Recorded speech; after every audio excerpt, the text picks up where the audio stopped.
What's up, beautiful souls? Welcome back to another episode of the Soul of Media podcast, where we dive deep into the realms of personal growth, spirituality, raising the vibration of the masses, and yes, a sprinkle of ratchetness for all my ladies in the back.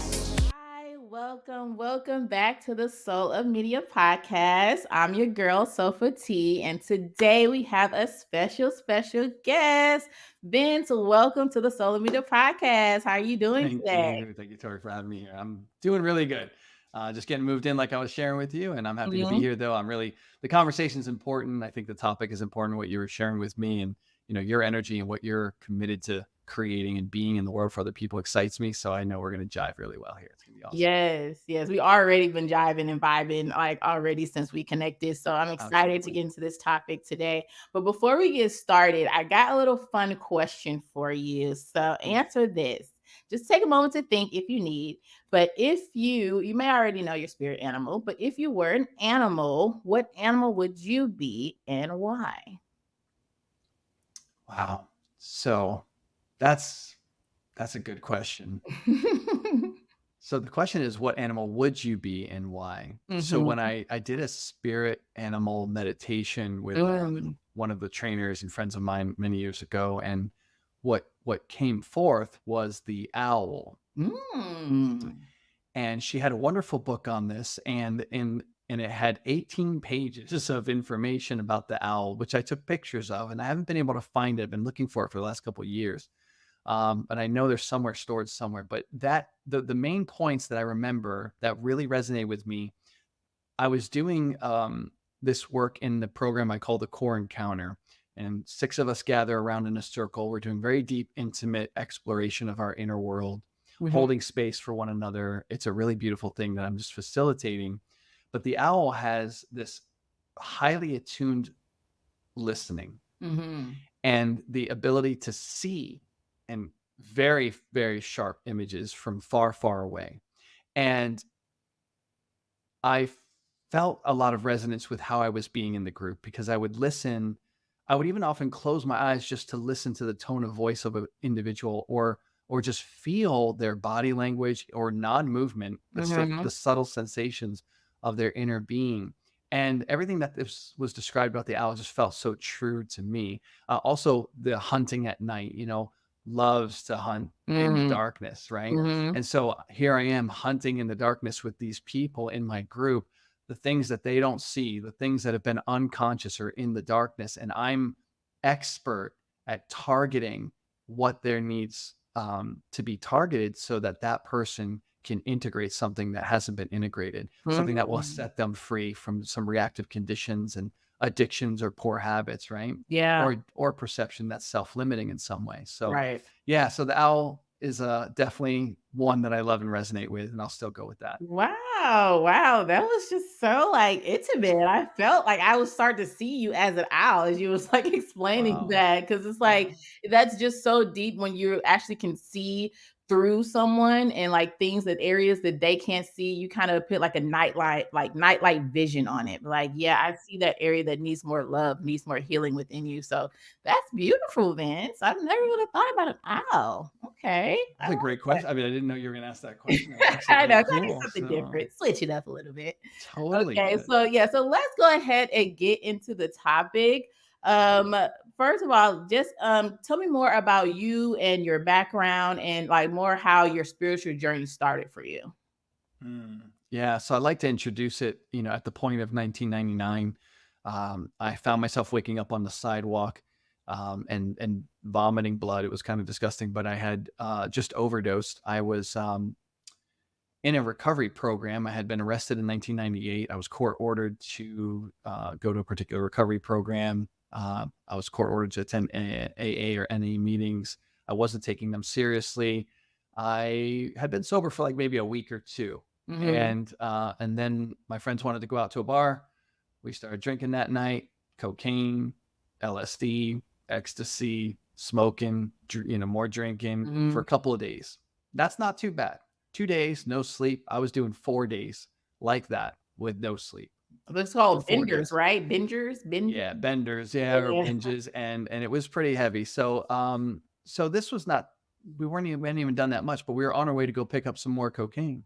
And as we were going down the elevator, I was like getting these convulsive shakes and like my body was like twitching. And my friend's like, "You all right?" I'm like, "Yeah, I'm all right." We got in the car to drive and we got out of the parking lot of the apartment complex that we lived in, turned to left on the main intersection there, and it was lights out for me. Mm. What my friend told me later was that he had grabbed the wheel, pulled the car over, and it was a stick shift, stalled. He dragged me out of the car, didn't know what else to do. Some lady stopped, checked my pulse.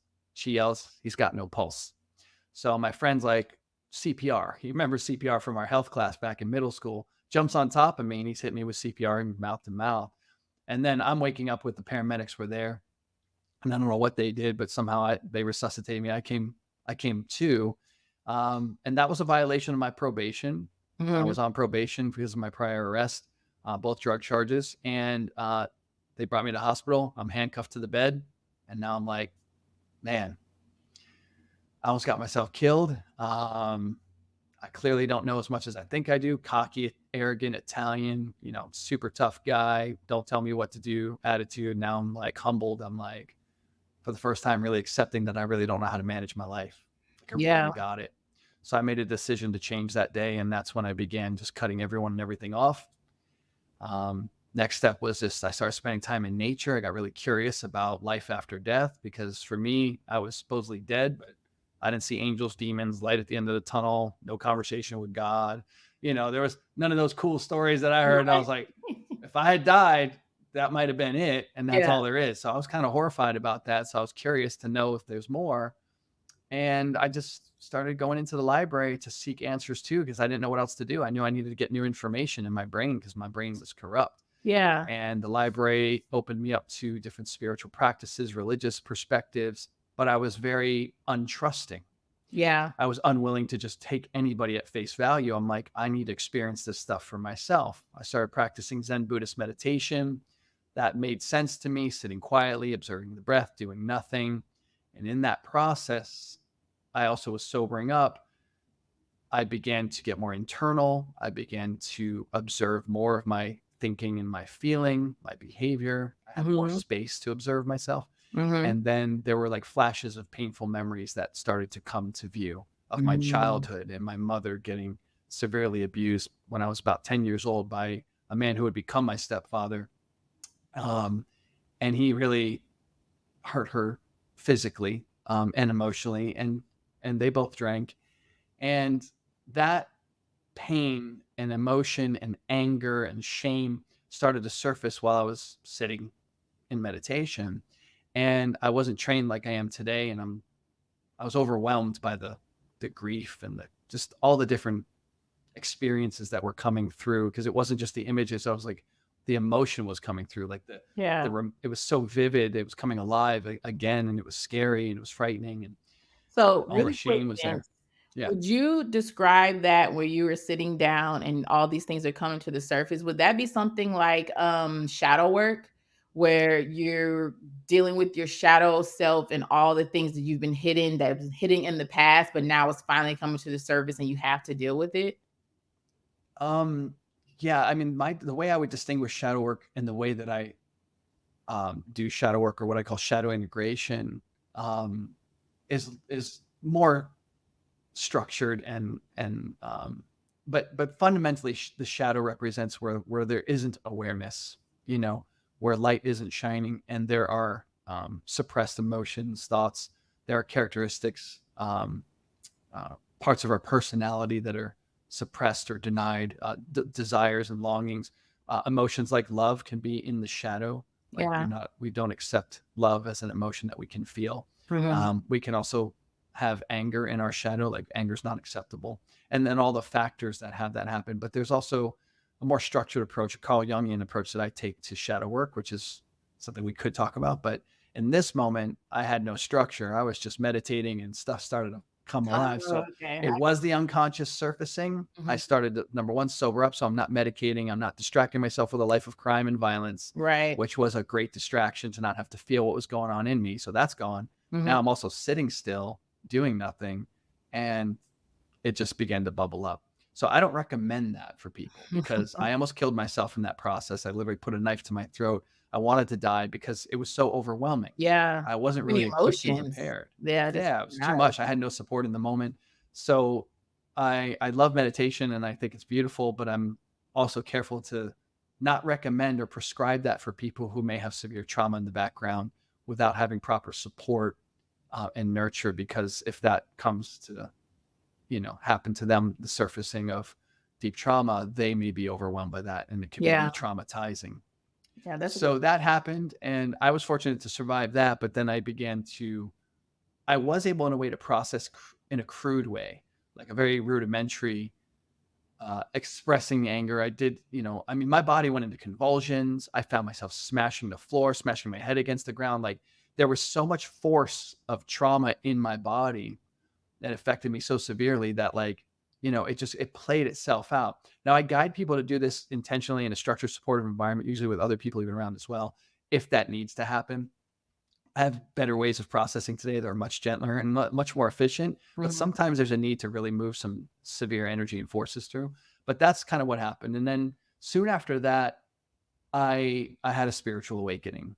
And that's what set me on the spiritual path, to answer your question in kind of a long way. But like that's what happened. I started to pursue like this knowledge of like God, if God was real. I wanted an encounter. I didn't want a concept. I wanted an intimate knowing. I didn't believe. I wasn't willing to believe. I wasn't into Christianity or the Bible, studied other religions. But in that moment of my awakening, I had this profound encounter with Jesus Christ. Mm. And it wasn't the Jesus Christ of history. It wasn't a Jesus Christ as a man. It was Jesus Christ as the eternal symbol and presence. Like Jesus Christ, the name was like the symbol, like the name, the words attached to this beingness that was all pervasive, universally present. Mhm. And I just fell to my knees and I'm like, Jesus Christ, but this Jesus Christ was in me. Mhm. This Jesus Christ was my life. This Jesus Christ was everyone's life. This Jesus Christ was also the mediating power between humanity's corruption, my own particularly, and the divine truth of who we are. And all this was visible to me and aware. I was aware of that in that moment. I didn't have the language that I do today. It was just an astonishing awakening and realization of what I am. And I am one with God and I am son of God and offspring of God in the human form, but I'm also unified with the perfection of God. And all that became visceral and vivid in a moment, right? And this is 25 years ago. Mm. So that was the ultimate like apex of the spiritual, awakening. There's a progressive path leading up to that, the yoga, the Yeah. meditation. But then that was like when it really culminated. And now I'm like, okay, now I want to know about this Jesus character. And I started venturing into churches and learned about church culture versus what I experienced and belief systems versus the truth. And I was like, okay, people could believe something, but it's not necessarily the truth of what it is. So I will talk about that later. But anyway, I Yeah. started to heal. Yeah. Yeah, yeah, I definitely understand that when like you're first kind of like understanding Jesus. So for me, how I see it with Jesus Christ, the energy of Jesus Christ. When I was growing up in church and everything, Christian, they say like, oh, well, Jesus is everywhere, Jesus is God, and Jesus is a man, and da da da da. I was like, okay, but I always feel like it was in me. He was like, it was in me, it wasn't just like a man out there somewhere controlling. I always feel like it was something within myself. And so I attach myself to that. But as I started to evolve on my own spiritual journey, I realized it's not necessarily a man or just like a person entity, it's a Christ consciousness.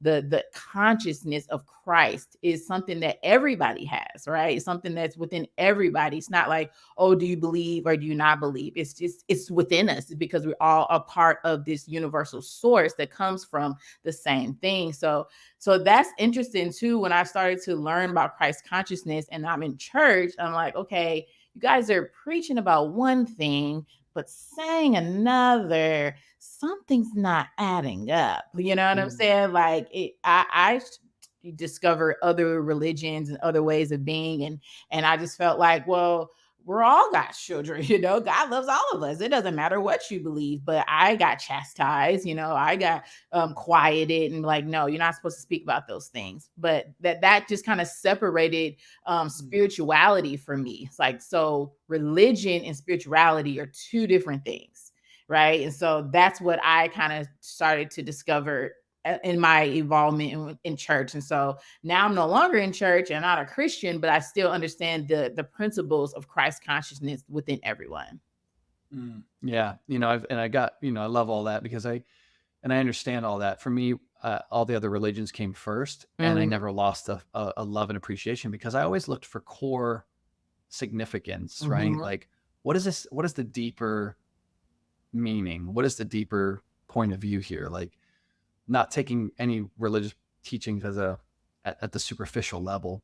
And then when I got into Christianity, like I, I wanted to learn because I had this encounter with Jesus Christ all of a sudden as like the ultimate like answer I was looking for, but as a living presence in me and as the unifying principle for everyone and everything, like I was seeing in and through eternity and saw like, oh, everything's okay Mhm. ultimately. Like everything is reconciled and all the things that are in scripture, the biblical scriptures, by the way, are actually real in my experience. But I think a lot of people don't have the revelation in the Christian culture, and they have conception or belief systems, Right. and they think that believing somehow makes something real or true for them. And there's the word belief is just it's not a healthy word. It's not a really clean word. A lot of people make it very intellectual, right? It's like an intellectual conception, and that's not the same thing as the original words that are being translated as believe in the modern day Bibles. To believe historical, it's a full blown conviction. Mhm. It's a recognition of the reality of such. It's where we can believe. I can believe I can jump off my 29th floor and fly. I can believe that. That Mhm. doesn't mean it's actually going to happen. So Yeah. beliefs cannot match reality. And I think we see that in Christian culture and other religions too, Yeah. or even, other spiritual groups and spiritual practices. People have Mhm. strange beliefs that are not grounded in reality, like, and they cannot demonstrate it, they cannot prove it other than their own believing of it. And I think that for me, I've always been a scientist about life. So for me, God and spirituality is a science that's got to be practical and it's got to be able to be lived out. It's got to be able to be demonstrated. You know what I mean? Otherwise, if people believe in crystals and the power of this, that's fine. But to me, the science behind all that is that your mind accepting the crystal, your mind accepting this object or this thing or whatever, that's where the power really is coming from. And there's Yeah. nothing inherently wrong with that. It's just I like to be a little bit more precise in pointing to the real cause because for me, there is nothing outside of me that's cause. And a lot of people believe in external causes, even astrology and things like that, which, there's these associations. And I don't like to knock any of that. It's just when you start believing that because Mercury's in retrograde or the moon is this, like people don't see, I see it because I'm willing to see truthfully Mhm. that it's your perspective that makes it so. Yeah. Like, and for people who don't have that perspective, they don't have the experience. I have people who are like so affected by the eclipse, and I'm like, some people positively, some people negatively, but I'm like, when I discuss this with them, it's what each of them brought to the day Mhm. based on their own conditioning, based on their own belief systems, and so they felt or went through what their mind had already accepted to be true. And Yeah. so I'm all about the inner world of human being and the imaginative realm and how that translates into reality as an experience for a person, because that's what I've observed, that's what I've witnessed. So, when I met or encountered God, it was an inner thing. Ecclesiastes actually says that eternity has been, God has placed eternity in the hearts of humanity. So Mhm. like I found that living within me. It's like, so I'm like an inside out kind of person. I don't externalize power. I take responsibility for everything. And if I fail to do that, I pay the price for that. You know what I mean? Even if it's me the last couple of years relating with my dad, and my dad was like, "Oh my, it was so difficult being there." But it's like, okay, something in me has me there, right? I still have a responsibility for what am I attached to? Why am I in this place? Like, why am I Yeah. trying to take care of him? Why am I, I'm responsible at some level. If it's my own personal attachments, he's not holding me there. I'm not in prison there. You Right. know what I mean? So if I'm getting angry and complaining, there's something in me that I'm not being responsible for. Hmm. That's a good perspective and way to look at it because, like, everything does happen for a reason. And if you need to be somewhere at a certain time, the universe is going to line that up for you. to get whatever that lesson is, whatever you need to realize, you're going to be there and you're going to keep going through it until you actually kind of understand, why am I here? What am I doing? Like, what am I supposed to learn from this situation?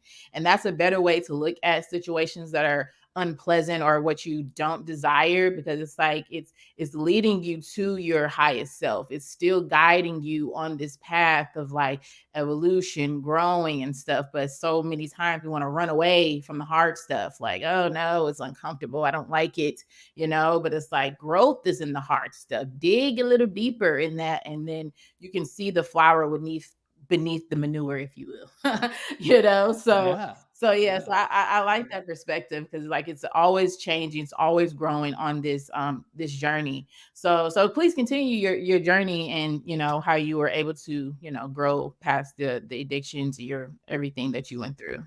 Yeah, I will share that. And I just tack on to what you shared just now. The responsibility factor is an empowerment point of view. And, I just bought last night the domain invincibleimage.com. And because I realized that, 25 years ago, what was realized was the true image, the true likeness of what I am, of what we are, and that Jesus Christ character is the archetypical representative image of everyone's perfect form. Mm-hmm. And that is revealed as love in action, healing, faith, oneness with the source of all that is. I and the Father are one. That's everyone's essential nature. And everyone is ultimately made in that image and that likeness. And if we are a Christian or claim to be a believer or follower of Jesus, our purpose is to restore the image of God to every human being. As Mm-hmm. Paul said, until we present everyone perfect or mature in Christ. And so it's clear in scripture, but the religious conversation in Christianity has gone way off in a lot of different angles. And there's that contradiction between what they say they believe and then what they live out. And, I saw that early on and I was like, I don't want to be like that, but I do know the image of Christ is everybody's image. And it's important that we understand a standard of like we have to have an ideal state realized, like, or visible to us, because we cannot become something that we don't see. Mm-hmm. We cannot mature into something that's invisible to us. So we got to know somehow, what is my full potential? And you were talking about those challenges that where growth happened. And it's like, I was with my dad for a couple of years because there was a lot incomplete in me that I'm still actually actively this morning working out, now Mm-hmm. that I'm in my own space, not with my dad like I was for 2 years straight. But there was a lot of stuff that showed up, and all of it was oriented around childhood relating, and these patterns of resentment, frustration, anger towards my dad, wanting to be approved of by my dad, all of that. And it's like there's all this disempowered perspective that was already conditioned in me. So Mm-hmm. I had this opportunity, right? This not enjoyable one, but an opportunity where I had to really see these patterns are still alive. And now the work that I'm doing is bringing these patterns, taking responsibility for my attitude, Mm-hmm. my attachment, my resentment, my unforgiveness, my lack of love, my judgments, Mm-hmm. my all of the things that like were there, I had to come face to face with. And I have to get to a place of the highest standard of being, which is love and freedom for myself. And like my dad is not responsible for my well-being or my demise. And clearly there were patterns of me still blaming dad, still angry with dad, still ashamed of dad. um and I get to own this, and I get to transmute that if I want to experience the God nature that is really what I am. Yeah. So we cannot just bypass the humanity.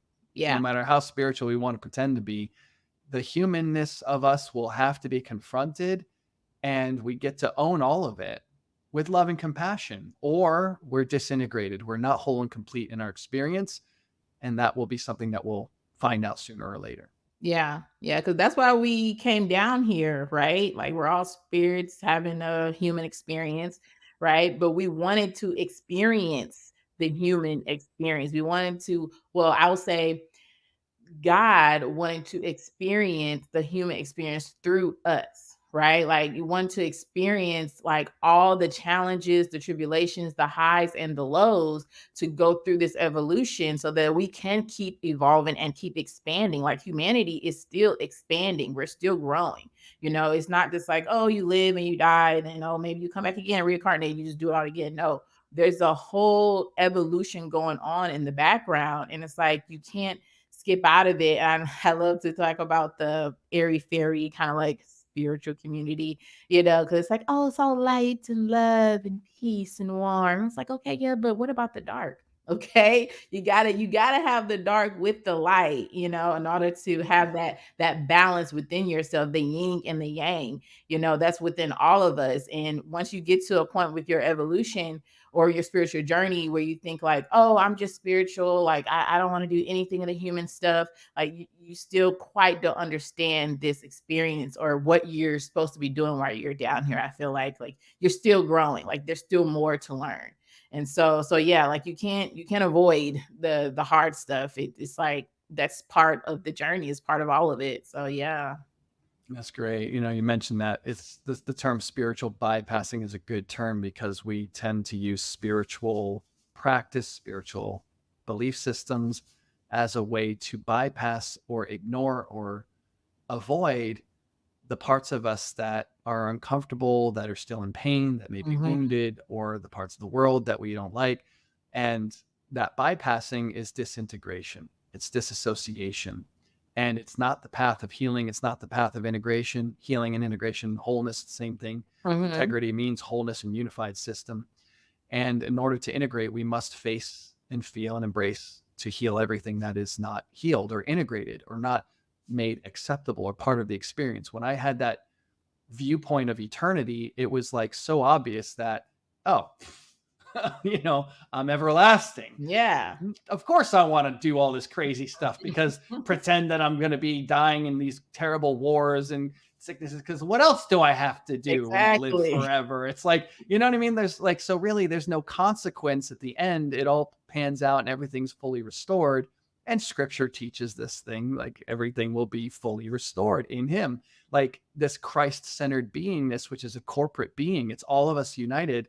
The Elohim that scripture also talks about, where in Psalm 82:6, it says, for you are all gods, Mhm. right? Mhm. And that word gods in Hebrew, if you look up the Hebrew part, it's actually Elohim. And then Jesus himself quoted that and Hmm. said, why do you accuse me of saying I'm the son of God? When the scriptures themselves say, for you are all gods, You're all you God. are all Elohim. In other words, we're all and Elohim was in the beginning, Elohim Mhm. shaped or formed or created the heavens and the earth, right? That Elohim word is a plurality, and that plurality points to all of us are part of the creative construct of this universe. Mhm. We are Mhm. all essentially creators, not independent or individuals apart from the other, but we're part of this together.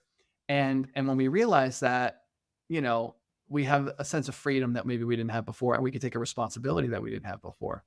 But yeah, there's definitely a lot to not ignore.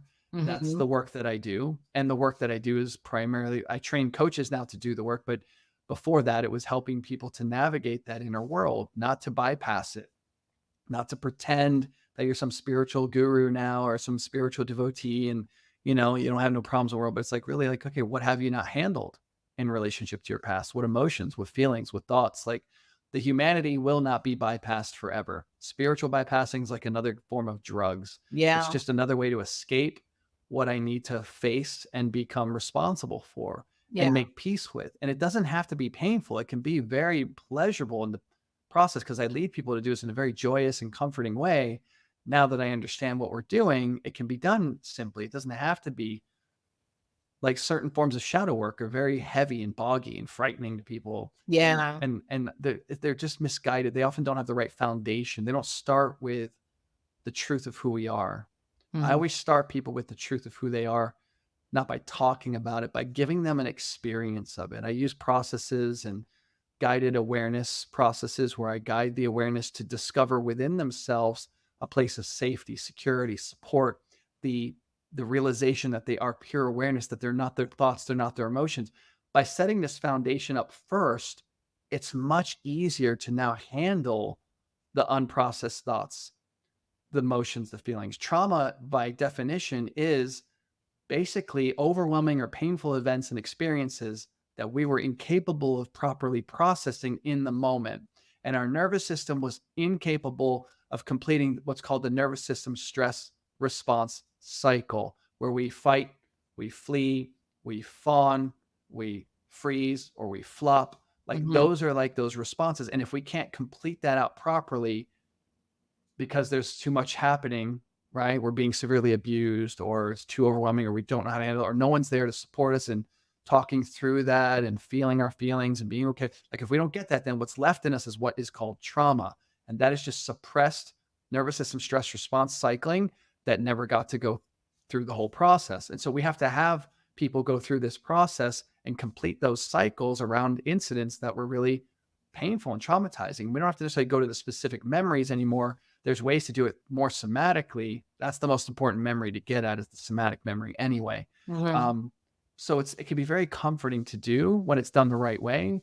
But there's other forms of trauma therapy that are kind of heavy and boggy. And I've been through those. I've done them myself. I've learned them. I've applied them. And I'm like, there's got to be a better way. And over the years, I've found a much more gentle and loving and efficient route to support people to do that.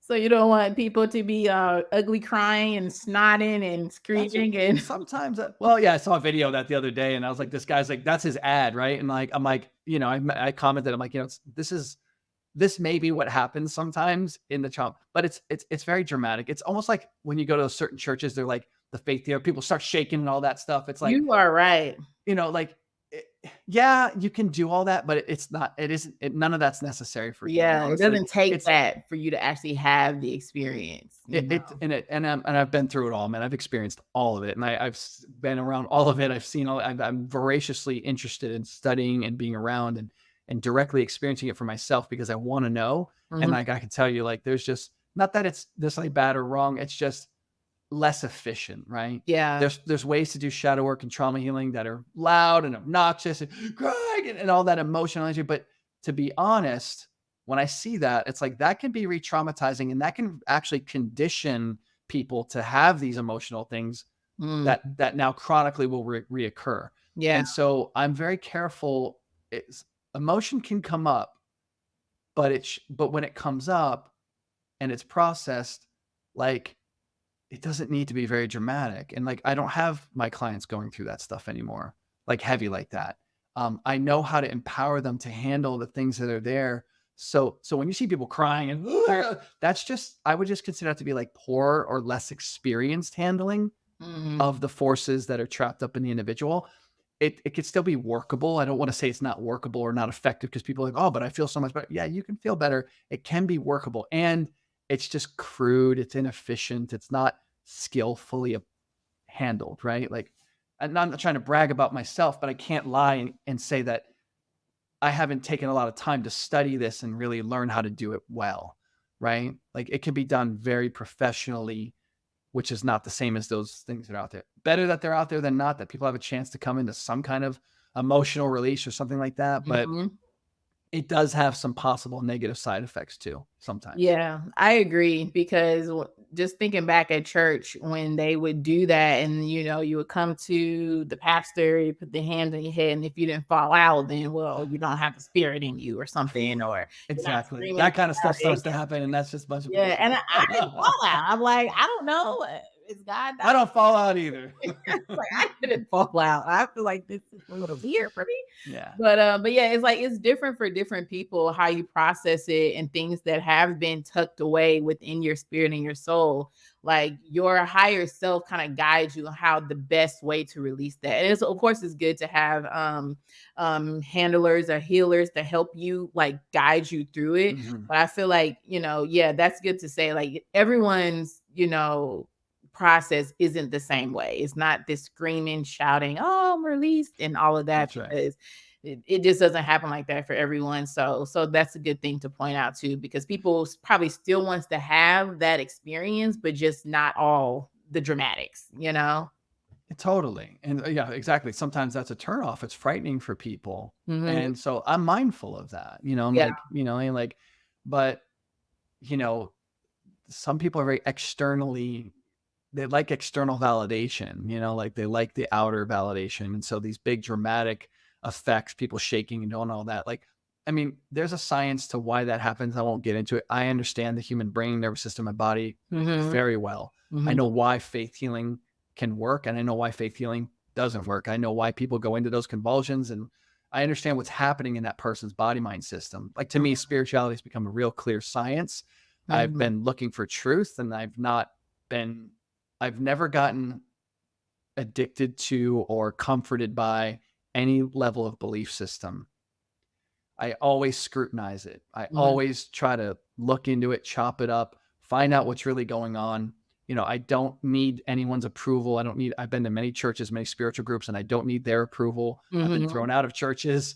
I've been thrown out of different spiritual groups because I challenge and I ask the hard questions that they're not willing to ask because they have idolized, they've idolized, like idolatrized their version of whatever they're doing as if like this is the thing. And it's like, I'm not about, or this belief system, or it's not it for me. Like, I want a universal thing, like something that works for everybody, everywhere, all the time, not just for a small group of people. Cause now you have a cult, and it's like, this is what we believe. This is how it works. If, if you're not shaking and convulsing, you don't have the Holy Spirit. It's like, that's cult belief right there. That has nothing to do with Jesus. Nothing to do with life.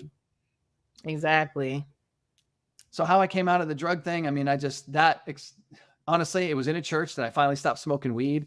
The story's kind of cool, but I would go to church at this time. At the beginning, I had gone to church. They did an altar call, and the altar call was, I'd already had the encounter with Jesus, but now I'm in church and they do this altar call, and they're like, all your sins, past, present, and future, have been forgiven. If you want to come to the front of the altar and receive prayer, like, we'll pray with you for that. And my heart was pounding. I was like, yeah, I love this. Like, I'm in. And I ran up to the front and then they're like, hey, if you want to learn more, get a Bible and see how to get more involved, go back with this guy and go to that back room. And there's like a 6-month program they have called Foundations of Faith to this church. So I did that for 6 months, and, I had issues there because I was sharing my testimony, and I had a guy throw the Bible at me. He's like, if it's not in the Bible, it isn't true. And I was like, I don't know what's in that book, but I know what I experienced is reality, man. You know what I mean? But it put a fire in me to learn that book. It was a good little conflict I had with that guy, because I'm like, I want to know what's in that book. And so I started studying, I started praying, asking for help, and I got good mentorship around the Bible. But in that church, I would go high to that program, that Foundations of Faith program. I was still smoking weed. And I was there high, and like, there was like 150 of us in a room, and then we would split up into men's and women's groups. And this guy one day shows up, this speaker, and he's talking to all of us, and he's like, so I just want to let all of you know what we're going to do here today. God has given me this amazing gift to identify everyone's secret sins. Those things that you're doing that is keeping you from God, but that you won't let go of. So what I'm going to do is I'm going to point all of those out for you today. And now he says that, and you could feel the anxiety in the room. Everyone like, my heart was beating. I'm stoned out of my mind. I'm like high. He's ruining my high. You know what I mean? I'm like, I'm not having a good time. Like, oh, I want to leave, but I'm in the middle of the freaking group of people. If I get up and leave, it's like I'm so exposed. It's like now it's like everyone's trapped. No one wants to get up and leave, although everyone wants to get up and leave because they don't want to be that guy. Because they're like, it almost puts a bullseye on you. Like, oh, look, he's got some real secrets. Exactly. And I was like, this is genius. Looking back at it, at the time, I'm in it now. I'm like, oh my God, my heart's pulsing. I'm scared as hell. Yeah. I'm like, he's gonna find out I'm stoned. Like, call me out in front of everybody. But then all of a sudden, he's just like, he keeps going on. He's playing this up for like 10 minutes with different ways of communicating it, talking about how he's going to go through it and put people up and have them, share what's there. And he's like, you know what? Let's make this really quick and easy. He's like, I'm going to tell every single one of you what your secret sin is right now. It's whatever you're thinking about. Oh, that was genius. And when he said that, I'm like, I'm high. Oh God. And so I never smoked after that for years. I tried picking it up again number of years later, like 8 or 10 years later. And I tried to smoke again, and it's just like, my body didn't want it. And I was like, forget it. I don't need this. So, but it was hilarious. But anyway, so that's how I got off the last drug. I mean, that was marijuana, right? Yeah. And I quit drinking because drinking was just like, it was making me feel bad. I smoked cigarettes when I was drinking. It all just got like, as I got more filled with the Spirit, as I spent more time fellowshipping with the God within, and nature and experiencing the real presence of God through my body. It was like, why would I want that? And I Mhm. was exercising, riding my bike and stuff like that. So it was like, but the marijuana thing was still kind of like a habit. And that guy was the one who just Mm. made it crystal clear. I was like, yeah, this thing is not for me. And I knew it at some level, but I wasn't really ready to give it up until I Yeah. heard that. He made Yeah. it very clear that my body didn't really want this anyway. Same, like the same thing that I kind of experienced. So my addiction was marijuana as well, and I started smoking after I had my daughter.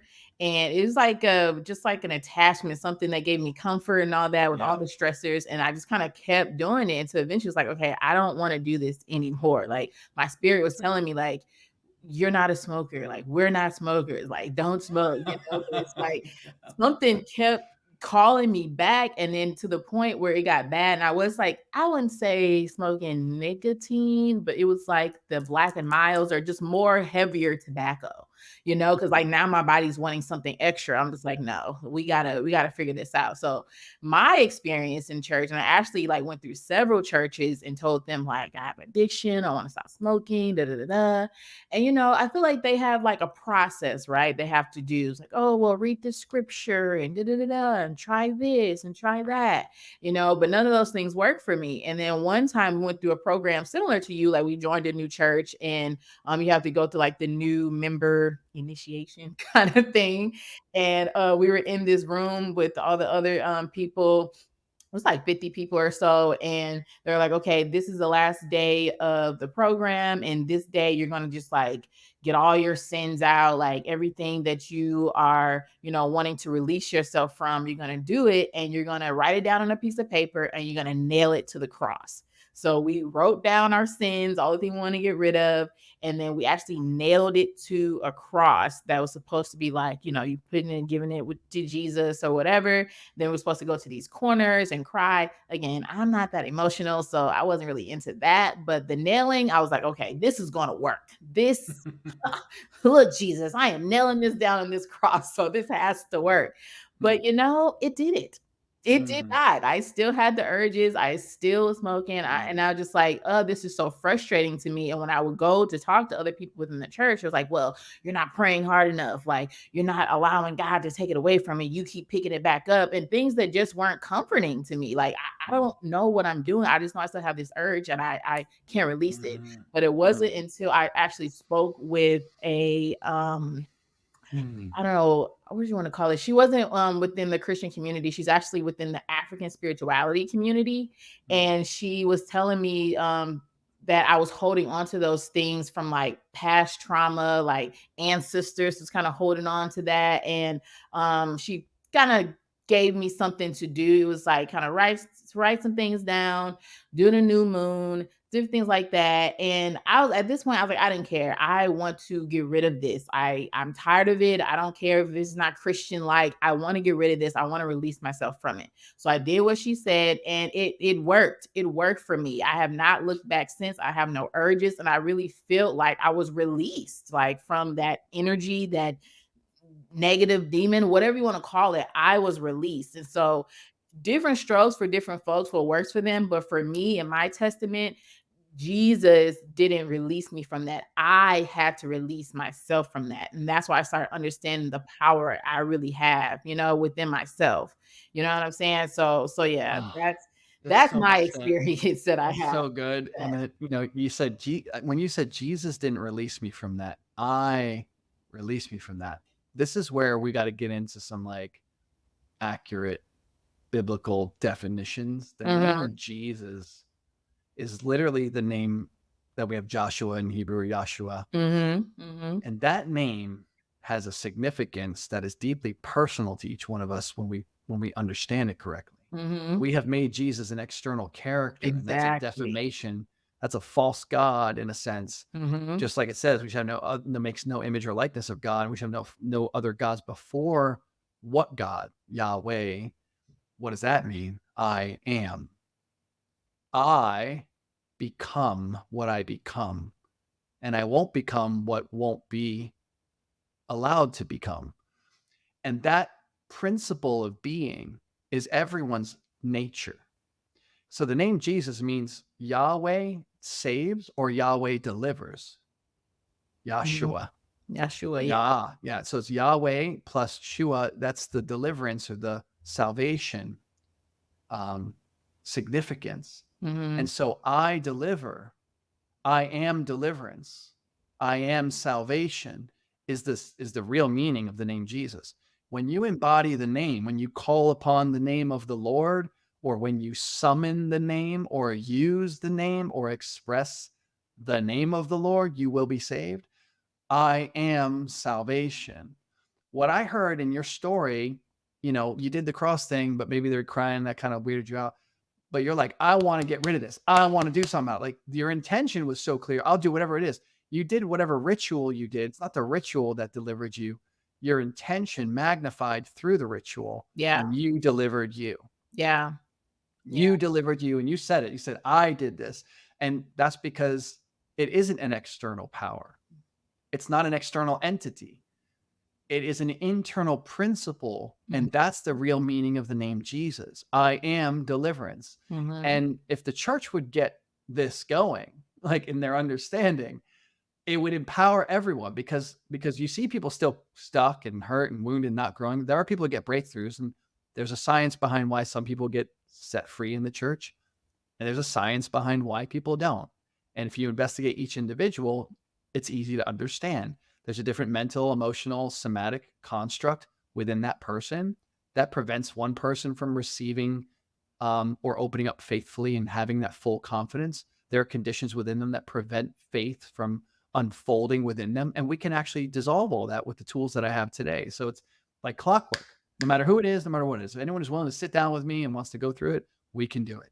You know what I mean? Like it's gonna happen, Mhm. guarantee you, right? Because there's nothing to force. It's like, it's just gently empowering the individual to implement for themselves these healing principles, Mhm. which are something that anyone can implement, but Yeah. they need to be guided correctly. But there's a lot of superstition in the church and other spiritual groups. And some people will believe that superstition so powerfully that it works for them. Other people, their faith factor is lower, so it doesn't. So it's not the thing that's being believed in, it's the believer. Believer. It's the Yeah. one who's intentional. And some people have no capacity to yet develop that kind of intention. They're more suppressed than others. And so Mhm. we can relieve that suppression, which is where I spent a lot of time focusing myself. Is like, okay, what is the difference between the people who make it and the people who don't? Yeah. What's the science behind that? And Mhm. that's where I got really good. And that's where it's like, okay, now I know we can do this thing with anybody. Anybody can be delivered as long as they go through this inner process within themselves. They got to uncover their own inner resistance, their own inner suppressions. And once they're able to see and to feel and to witness that in their own body, their own being, they can dismantle and dislodge all that. So they're the real healer. Yeah. Only thing that I do is guide someone properly to live and act or be, I should say, the power they already are, Mhm. right? Most people live chronically controlled by the 95% of the body mind, which is unconscious. Mm. But once you make that stuff conscious, it no longer runs the show. They have a freedom from that. And Yeah. so I lead people into the body mind to become aware of it, turn lights on inside. I'm like, oh, wow, look at these thoughts. Look at these emotions. Look at these feelings. Oh my God, look at these effort impulses that control my addictive tendencies, right? It's like, okay, can you just welcome that? There's no judgment, there's no condemnation, there's no Mhm. shaming, there's no blaming. You don't have to fight any of it. You don't have to cast it out in the name of Jesus. Right. Like Right. there's no wrestling with Satan or any of that crazy dramatic stuff. You know what I mean? Like there's no need for any of that because Mhm. everything within you is a part of you that can be lovingly released and transmuted. And when love is brought to the inner parts of you, even the most disgusting, heinous parts of you, the Mhm. murderous rage, the lust, the greed. Can you just look at that as a part of you that's craving some kind of love, Some kind that's of love. craving Yeah. something that it doesn't believe that it has? Can you just welcome it for a moment in its ugliest form? And by welcoming these ugly parts, they finally get this love and acceptance underneath them Mhm. that wasn't there, that made them become ugly. I'm lusting because I don't have enough pleasure in my life. I don't have enough satisfaction. So lust is this last ditch effort to get something that I Mhm. believe that I don't have. Yeah. So if we can dismantle that unconscious belief, which is not just mental, it's emotional and somatic within the body, and we can see where's the body craving for pleasure? Can we just Right. welcome that part of you? It's in my stomach, it's in my chest, it's in my groin, it's wherever it is. Can you just welcome that? Can you be with that? And that gives satisfaction to that part of the body that feels like it's trapped in a state of lack. And when you fill it with that fullness of being, it loses the charge of whatever that behavior, that attitude, that emotion was that you're not happy about. So Yeah. that's how we can dissolve addiction in anybody. Mhm. Yeah, yeah. Like I like to think about it too. Like with when you have your addiction and you have this, it's to me how I felt is like it was another entity. It was like another type of energy. Kind of, it's still me, whatever. But I feel like it was another entity. So I had to separate myself from the addiction and be the observer. You know what I'm Yeah. saying? Be the observer to observe, like, well, why are you craving this? Why do you feel like you need this? Like, what is it that you feel when you finally have it that you feel like you didn't have before? And for me, I felt like it made me more like alive in a weird sense. I don't know. Yeah. At first it does, but after a while you kind of feel like a shell of yourself. But at first I felt like I was more lively. I was more like, talkative, more social. I could be more of myself. But then I was realizing like I want to be this person without this addiction or without this substance. Like, how can I just be me, bubbly and spontaneous and talking to random people without this? You know what I'm saying? And so that's something I had to come to terms with myself. Like, I feel like I wanted to hide, and that the addiction was hiding me. It was like putting a cover over who I really was.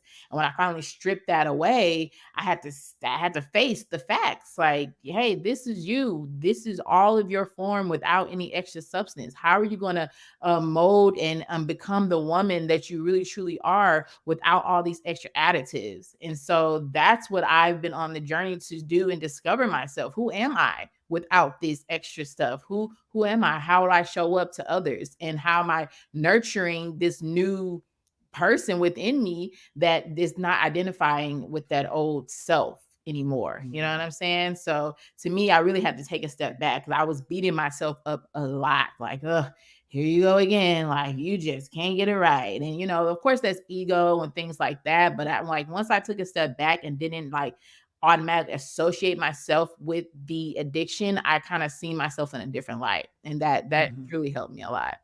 So good. So good. Mhm. And even at like the judgment of those are all patterns of personality that, I don't consider any of that to be entities. I want to distinguish the word entity because entity implies intelligence and autonomy. And there's autonomy in the sense that these patterns will seem to run against our conscious will. Mhm. But what I observe them to be scientifically, meaning just when I look at what's really going on, when I work with people and I take them to all these different unconscious forces, whatever it is. I mean, I've dealt with the worst of the worst and the ugliest of the ugliest, even within myself. I don't see entities, I see recordings. Hmm. And so there's a difference between, me playing a video of you and then you actually being present inside of me or something like that, Right. right? Like, so those patterns of addiction or patterns of destruction, evil intentions, it's not an entity. What we have is a conflicted set of conditions in the mind, emotions, and body. So I hung out with friends of mine. They were murderers. They were killers. I Mm. praised them. I appreciated that they were. I wanted to be like that. I thought they were tough. They were crazy. They were willing to go to the nth degree to get what they wanted to get. Mm. Right. And so when I look at a person like that, and also that I became in my mind like that, what was going on? You know what I mean? Like there's just these conditions, I'm trying to escape pain. Mm. I'm trying to survive. And I'm so wounded that I feel like everyone is like dangerous. So I don't trust nobody and nobody's valuable to me because everyone's a threat. So I'm willing to take your life so that I don't have to freaking be threatened by you. But if you dismantle that, it's not so much of an entity as much as it is a distortion Mm. of the image that I really am, which is the I am creative God, right? Mhm. And so that I am creates in me and through me, whether it's Adolf Hitler or Yeah. whether it's Jesus Christ. Yeah. And so we have this, when you start to this makes sense of the God of the Bible, even when you understand that God is a principle of being that operates through each individual uniquely. Mm-hmm. When we think of God as some external entity other than us, and the Bible, unfortunately, in English mistranslates all these words, but when you start to get into the Hebrew and the ancient Greek, like you start to see that this was always there. That name Yahweh means I am that I am. And that I am that I am, when you start to say the I am that I am, we're talking about each individual's I amness is what's doing it, not this thing called God external to us. It's the thing within us. So we can be self-destructive I am, Mm-hmm. which the person who kills himself with suicide, he I am'd himself to death. I am not worthy and I'm gonna take my life. Mm-hmm. Right. So that I am principle is just, but the reason that I am is misused is because there are conditions hidden in the unconscious that keep causing this replay, these recordings to play out. I don't like myself. I'm unworthy. I have a half sister who posted even just yesterday. He's like, I hate my life. And she's been saying this stuff for years. And I'm like, I'm trying to get her attention. Like, hey, let's talk. Let me do some processing. She loves me, but she's like not really ever responding to that. And I'm like, okay, I'm just holding space, waiting patiently. You know what I mean? But she's got these patterns that run through her. And it's like, where did she learn that? She's like, I don't understand why I am the way I am. And I'm like, I do. I helped change your diapers while your dad and my mom were freaking arguing, and while your dad was beating the crap out of my mom. You know what I mean? Like, you grew up, she doesn't see any of that. She wasn't she was an infant, and she doesn't know she grew up around all these dark, evil forces that were just working against everyone in the house, including her own, that she's energetically present to that. And so Yeah. this stuff lives in her. And it's like, it's not because there's something wrong with you. There's just, you've been exposed to something, and the recordings of that exposure live in the unconscious. So people think it's like entities, and it appears to be like a force against it. And it is. It's just unconscious stuff. But it's not living. It doesn't have an intelligence. It's stupid. Like any robot would be stupid, programmed to do one thing. It doesn't have intelligence. It's just a robot. So when you start to understand that there are machines operating within us versus like entities, now we can treat it as a science. When you're battling like living beings, it's a whole other kind of thing. But it's like, they're not living beings. There are structures. And if you know what the structures are, you can defeat the enemies quickly. If you don't know what they are, if you give them that kind of, if you imagine them to be alive, you actually can set them up even for longer term and keep them going longer, right? But if you understand this is just a mechanism, and if you know where the mechanism lives in thoughts, emotions, and subconscious somatic feelings in the body, and the effort impulses that are automatically also operating as a result of that, you can actually dismantle all this stuff. So I bring people's attention to these mechanisms. And when you bring attention to the mechanisms dismantle. It is rock solid science, and it happens 100% of the time. It has never failed. I've been doing this for years and years and years, and it always works. So I know it's true. I know it's a law because it has not failed yet. And I'm more than willing to disprove it, but it's never failed me. So, I mean, this is where I've landed. It's like, I want to find that which cannot be disproved. And that's how you know you got truth. Yeah. But you got to try to disprove your thing, right? To see if it's not true. Yeah. Right? And so I've always exposed my work and the things that I'm looking for to see if there's any holes in it. And I haven't found any yet. Okay. That's good. Thanks for kind of bringing that to my attention, just kind of looking at it in a different perspective. And I do believe that we all have a lot of programming, like this keeps playing and keep playing and keep playing, and we allow it to play because it's like, well, this is all I know, and that's all my mom knows, all my dad knows, and that's just what it is. But it's just a program. It's a program that just keeps playing the same thing until you decide, no, I don't want to be on this program anymore. And it takes a lot of power and just your own kind of self-awareness to realize, like, I don't have to choose the same thing that's been done over and over and over again. And it takes a lot of strength because I feel like I could have easily went down the path that a lot of my cousins or other people did and just not even moved from my hometown and just like, oh well, this is just what it is. But something within me knew that I was meant to go further. Like, my hometown is in St. Louis, but I moved to California. Like I need to experience other life. Like what else is out there?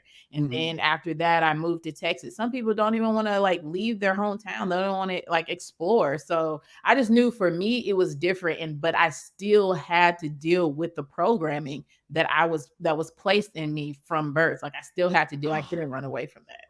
So Like good. had to deal with it anyway. So good that you mentioned this moving thing, and so good that you were willing to make that change, which is not easy. And this is why a lot of people don't transform, is because the environment around us gets recorded as part of the mental, emotional, and somatic conditioning. Yes. And the environment around us reaffirms the identity that we've been operating in. And so it can be very difficult to break free when we're in a similar environment with the same people. I knew to break free from my old life, I had to cut off my old friends. I had to stop hanging out with them. I couldn't, because their words, their voices, their intentions would keep pulling me back into drug usage or criminality or having to sell drugs. And I just knew I needed to get away from all of that. Otherwise, I would just keep living it out. I was smart enough to know that way back then. And it worked. The longer I was away from them, the further I was from them, the less my mind was thinking like them. And the more time I spent in nature, the more my mind just began to kind of like, the old thoughts just started to kind of dissolve. And I just started to become more interested in nature and curious about the questions that I was thinking, like, how did we get here? What's our purpose? And those things began to form new neural networks, new emotional conditions, new somatics, new feelings in my body. And my efforts, my actions through my body were different. I started to go to the library. I started to search for those answers. Like I was able to break free because I broke free from the outer world stuff enough that was affirming this identity of Vince as a gangster and a criminal and a freaking drug dealer and a drug user. And, so I had to get away from that. So I think what you just said is powerful. And a lot of people, it's not easy. It's it can be scary to just uproot and to leave everything and go somewhere, but it could be so stimulating. Yes. Once you get there, it's like, your brain's like so happy with all this new information, and there's no attachment to the old. Yeah, you're free. It's much easier to become a new person. So environment does play a very critical role. We are greater than our environment fundamentally, essentially, but the 95% of our unconscious body mind that runs the show, that can be very heavy, and we may not yet be powerful enough to overcome that internal conditioning with the environmental factors still present. It can be done with the right kind of support or the sheer powerful intention to do so and I've done it inside of situations, but the environment can have effects depending on the conditions that live within the body mind. And so becoming aware of that stuff is critical, or getting away from it long enough will help you become aware of it too. Start to see it and leave. So I'm sure like when you left to California, you were able to like view your family dynamics and relational dynamics differently. Oh, different. And you probably could see, sense, and feel like that releasing from those connections, and like new parts of you were coming online that weren't able to come online because those expectations those people had of you almost force you to kind of conform to their expectation. Exactly. It's like, and it's hard to escape that no matter how much we want to, like their expectation, like we have this innate need to get people's approval and, meet their needs. And like, so even if it's not healthy. Exactly. I mean, and almost every human has that to some degree, unless they grew up in a neglected form, like they have like the, fearful attachment, avoidant, dismissive attachment style. Then they don't give a shit what people think. They're like no one, they know already, no one's going to meet their need. No already, meaning like, that's their deep rooted belief. Yeah. And their somatic feeling, like people can't meet my needs. I'm the only one who's going to meet my needs. So they don't really have that need to please people, but there's a lot there. But I got to wrap up. I got about 12 minutes left. Okay, no worries, no worries. Yeah, we were just coming to the end of it. Man, this is so powerful. This was so good, Vince. Like, I'm glad we were able to have this dialogue and just like, put it all out there. Give people, like you said, some different perspectives on how you can actually overcome some of these things in your life where you feel like there's just no way out. Like there's just no way, but there is. And there's coaches like Vince that can help you along the steps. So Vince, if you can give your information where people can follow you, find out more about what you offer. And then the last thing is give one piece of advice for the audience. Thank you. I'm, I'm not taking private clients or personal clients. I'm not working with clients in that way anymore. I'm only training coaches now in my Invincible Coaching Academy. The best way is to search for the Invincible Coaching Academy on Facebook. And the Invincible Coaching Academy Facebook group is free to join. And there's a free training program, and the Invincible Coaching Academy Basic Training Guide. It's a 65-page PDF, which outlines a lot of these distinctions that I've talked about, like the real scientific principles of the work that I do, and all the work that we do inside the Invincible Coaching Academy. And it really explains the whole depth of it and our process, what we're looking for, what shadow work actually is, and all of those things are there in that PDF. And then there's a 5-part training with guided processing after a little bit of teaching and instruction, so people can actually experience what I'm talking about and looking deep within themselves and becoming more aware. Piece of advice before I go, I was thinking maybe we could just do a little 5-minute exercise or activity. Okay. So something more experiential than just a word. Yeah, So sure. you got all lit up. You're like, yeah, I love that. I love it. That feels good. That feels good to me. Thank you. So I'll just guide you and whoever is watching, listening, to also follow the instructions. It's very gentle, very easy. It's very relaxing, but we're basically going to show you how to regulate the nervous system really quickly. Super simple breath practice that I've been using for a long time. This breath practice, in this process, it's short and sweet, but it can be very useful when a traumatic event is coming up when working with a client, because the client can then shift into a place of power and safety and love very quickly if they're in emotional, tumultuous experiences and overwhelm, and it's just becoming heavy. I've used this. I take people right to that point, and then we do this breath work, and it pulls them right out of that, and it reconditions the brain nervous system in the body, helps them get that release, so that trauma program is rewritten. It's now a program of safety and comfort in the face of that trauma. And so what I'll do is I'll teach you that breath practice here. It's really short and simple. And I'll do a little guided awareness processing. In other words, I'll show you how to just be the observer of your mind, Okay. emotions, and how to welcome and honor things. And that practice is something you can take with you every day. And just these words, you can run these words within yourself. And like, can I simply welcome this feeling? Can I honor this emotion that's present? And just let it be just the way it is. And like, you'll see the different communications that'll come forth. So just go ahead and relax your body. Sit straight in your chair, though. Don't be slunched over or slouching in any way. Just kind of sitting nice and upright. Let the shoulders relax and drop. Head is reaching up to the sky gently. Tailbone pressing down into the chair, the seat. Just feel into the breath, feel into the body. Just welcoming the sensation of the breath. Let the breath flow through the nose, in and out at its own pace. Just start to relax, start to let the body go. Releasing any need to do anything or be anything other than what you already are in this moment. There's nowhere to get to. There's no one to please. There's no approval to get. You can simply just be here in a simple state of self-acceptance and self-love. Whatever that means for you, just feeling into the breath, feeling into the body, welcoming the breath, welcoming the sensations within the body.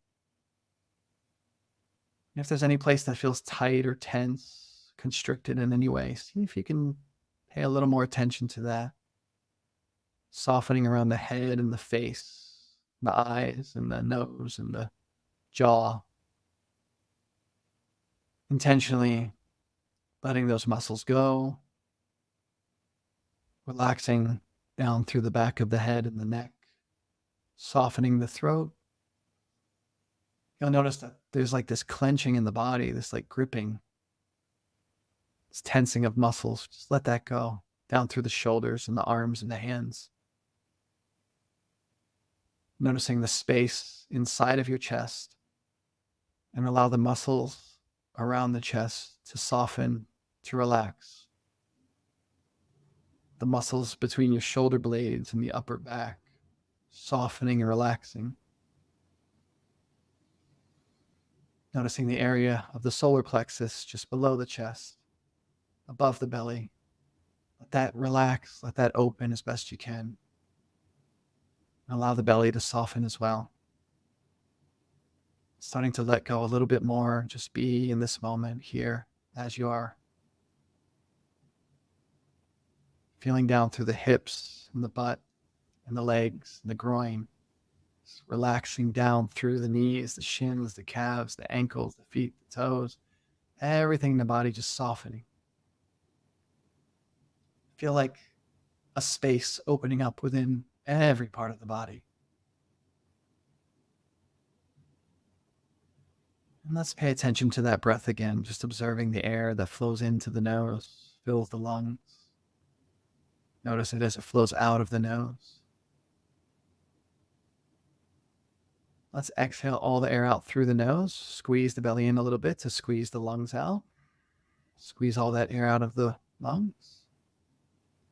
And take a deep breath through the nose in. And through the mouth out. Through the nose in again. Through the mouth out. Deep breath through the nose in.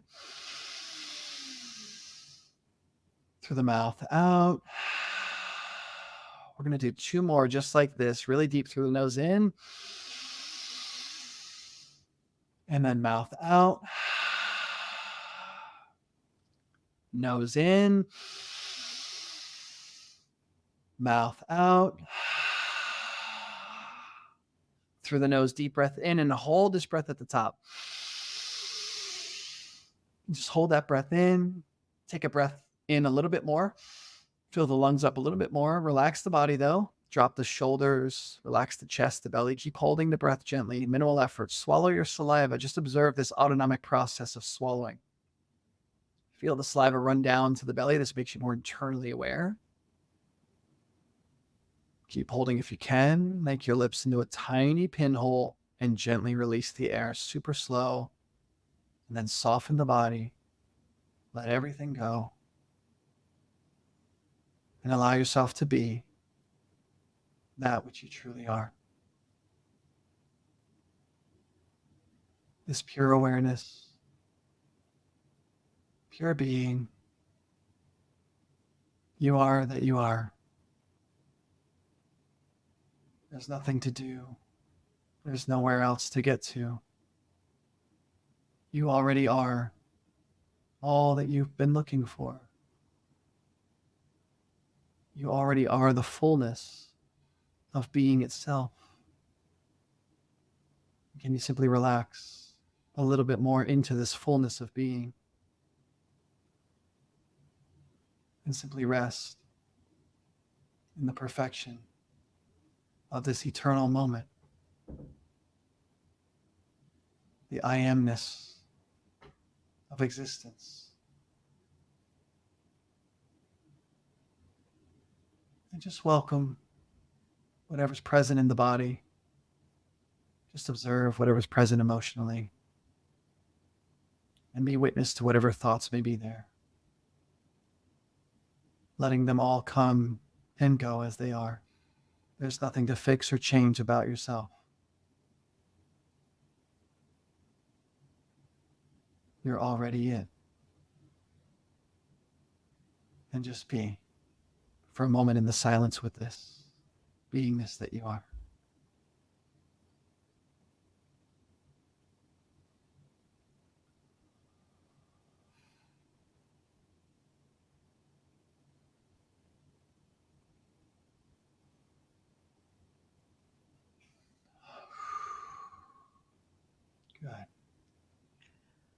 Good. Wow. Good. That felt so Pro- good. Promise you. And next week's shit will be better than that shit. It'll be like you. What did you do to me, Vince? That Ooh, feel that, right? yeah. Woo. Yeah, I was getting chills all over. Oh man, that's amazing. I definitely got to save that clip so people can just do that part. 'Cause that was Exactly. amazing.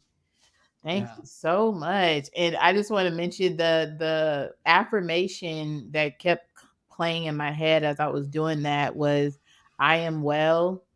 I am well in every cell. I I am love well that. in every cell. Like it just I kept love playing, that. like kept playing. Like, yes, I am well in every cell. Yes. Oh man. So good. Yes. So that would just be like a taste of like kindergarten level work that I do. Kindergarten, not that it's like less valuable or anything like that. It's just that's where we start. Mm-hmm. And if we start with that as a continuous experience, like giving you an experience of the truth of who you are, just this Mm-hmm. wholeness, this beauty, this like calm, this like there's like a fullness there, right? Yeah. The more we build on that, we go from kindergarten to first grade to second grade. The levels as we progress higher levels, we get to more integrative levels. But we start with the foundation of you're already well. And you said it, I am, I what is it? I am will. well in every cell. Yeah. Yeah. So yeah, that's the ground. And that's why I said it doesn't have trauma work, integration of the shadow. It Mhm. doesn't have to be hard. Yeah. People don't start from here. They go right into the difficult stuff. And that's where there's the drama and the chaos and the Yeah, it's hard like you stuff. wanna feel safe That's first, right. I felt Exactly. very safe in my body and just, like, having that, I felt safe and secure. That's So it. That's what yeah. we're all looking for anyway. I know, right? Well, thank you so much, Thank you Vince. This too. has been such a pleasure. You are a light to this Mm, world, to the universe. Like, we need your spirit, we need your light. Continue to shine it. And I thank you, definitely will Tori. be doing more work with you soon because we be vibing, Vince. Me and you, Yeah, we you're be awesome. vibing. I appreciate you, So Tori. I You're just so wish you awesome. well in everything and all your endeavors. And yeah, I hope you have a wonderful, great rest of your Mm, day. thank you, and God bless you, Tori. You're amazing. Bless you Thank as you. See you well. soon. Bye. Bye. Thank you so much for tuning in to this episode of the Soul of Media podcast. Please share the podcast with your friends, family, anyone who you think can get enlightenment from this podcast.